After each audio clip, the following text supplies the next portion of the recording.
ಏಕಾಏಕಿ ಕಾರ್ ಬದಲಾವಣೆ ಮಾಡಿ ಬಳಸ್ತಾ ಇದ್ದಾರೆ. ಈ ಬಾರಿ ಇಂಡಿಯಾ ಗೌರ್ಮೆಂಟ್ ಆಫ್ ಇಂಡಿಯಾದ ಬಳಸ್ತಾ ಇದ್ದಾರೆ. ಇಲ್ಲ, ನನಗೆ ರಾಜ್ಯ ಸರ್ಕಾರದಿಂದ ವೆಹಿಕಲ್ ಇನ್ನೂ ಕೊಟ್ಟಿಲ್ಲ.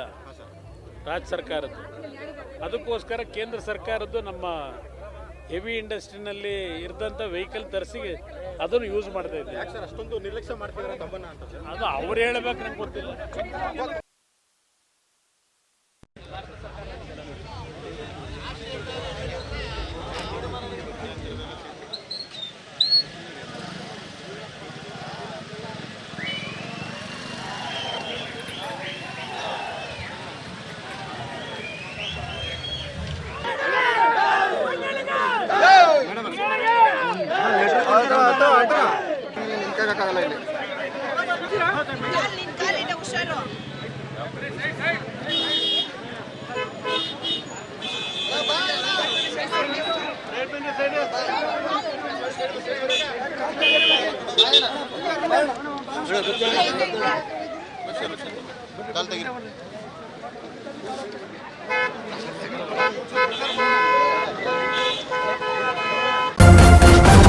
ನ್ಯೂಸ್ ಫಸ್ಟ್ ನಿರ್ಭೀತಿಯಿಂದ ನಿಮ್ಮ ಪರವಾಗಿ.